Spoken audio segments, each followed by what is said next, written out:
If you remember, I reviewed a game called Legends of Keepers Prologue back last year. It was basically a roguelike that involved dungeon management and turn-based combat. Your goal was to prevent the enemies known as heroes into conquering your dungeon with various monsters, spells, and traps. That game was just a free demo with only a taste of what the full game has to offer. Now, here's the early access version of it, known as Legend of Keepers: Career of a Dungeon Lord. Is this career of a game worth embarking on, or is it better to submit your applications elsewhere? Before I begin, I would like to state that a free code was provided to me by Goblinz Studios. While I do appreciate the free code, it will not deter me from being as fair and honest as possible. So in this review, I'm mainly going to focus on the changes, but I will talk about the basics. So before I began, the first thing I noticed was there's a customizable difficulty now. I didn't really play around with customizing it, messing around with the variables. I just stayed at the ranked, and I assume that's going to be the default difficulty for the game. Also, the next thing too is I noticed that there's some pretty good voice acting.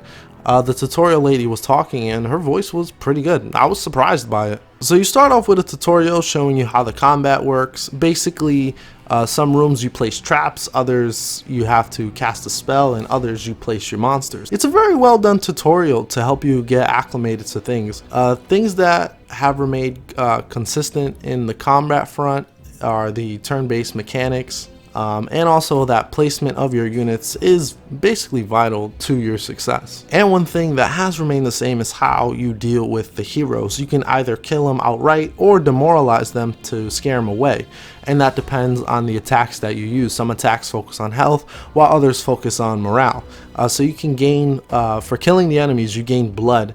And from scaring the enemies away, you gain tears from them, and these are used as a sort of currency for various things that you may encounter. Specifically, one of the biggest things is to upgrade your dungeon lord and to make him stronger, better health, more powerful attacks, so on and so forth. Now, defending dungeons and strongholds is only half of the game. So outside of that, you also need to manage your employees. So every week you get to pick what you want from the available options, and every week this changes.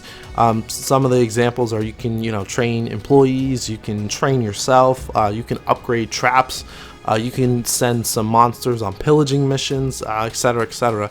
Definitely a lot that they have on offer here in terms of choices that may appear. Now, when it comes time to get back into combat, you may get a choice on what you can defend for the week. Sometimes it'll show you different locations, different difficulty of the enemies that you're facing. You don't know exactly what you'll be facing until you join, until you get into the battle, but it can give you a rough idea on what to expect. So the thing to note too is that the game scales as you get deeper into it. So 1-star difficulty group of enemies in the beginning. By year 2, a 1-star is not going to be easy. It's not going to be a pushover. Now, one big change to note is your monsters' motivations. You can't have them die all the time like you could in the demo, or they'll suffer burnout, and that just means that they're going to be gone for a certain period of time. To prevent this from happening, you can place them on the bench to recover in between dungeon defenses. There's also therapy sessions that are now introduced, and they can be used to restore some motivation. So once you get about halfway through the year, a new room gets added as you face tougher and more dangerous enemies. It basically operates like a magic room with spells to be used dependent on the environment that you're in. So basically it's like environmental spells that you get to use depending on where you're defending. So it's a nice little twist to the formula. So once a year passes, you get a promotion and it adds a third monster room that you can use, because the default is 2. So this third monster room has a debuff against your monsters. So basically you want to make sure that you can defeat all the heroes by the second room and use that third room as like a last resort. And of course, once they get to your boss, once they get to you, that's a last resort. So when you fail to protect a dungeon, which will happen, you'll get fired and you have to start all over again. Basically, this happens once you, the dungeon lord, gets defeated. So it shows you a score of how well you did, and you can use that experience that you can obtain to level up on the skill tree.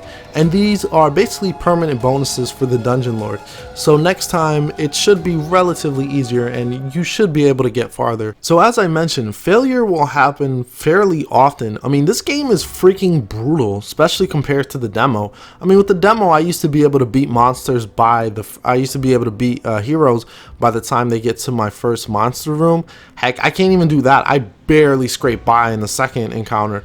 And sometimes it gets to a point where it always goes down to my dungeon lord. By the time you get to your second year, it gets ridiculous. Like, I can't get past my second year. It gets to a point where all the enemies that you face have all these buffs that basically do damage to you before you can even make a move. It's insane. They need to tone it down for the second year. I don't know how they can do it, but it needs to be scaled better. So before I began writing this review, I wanted to try out the new dungeon lord they have. They have this like sorceress slash enchantress chick, and it's much different in the way of how you approach the battle, because I had to rely more on my spells and my traps since my monsters performed worse.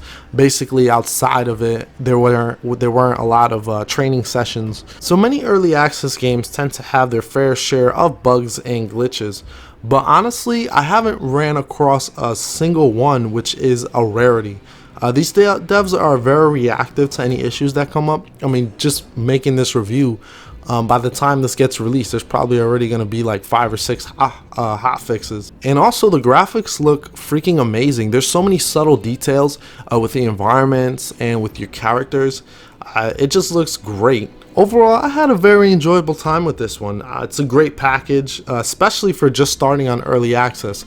I really enjoyed the demo, and honestly, I recommend this one even more with all the changes. Some of the changes I also forgot to mention is, you get higher monster variety, so there's more content, there's more monsters, there's more heroes to fight, there's more environments. There's just a lot more to do, and obviously that new dungeon lord.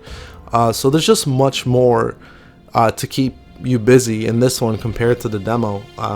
So I definitely recommend this one, and I hope you guys check it out. It's definitely worth supporting. Thank you guys for watching as always, and this is Powerhouse signing off.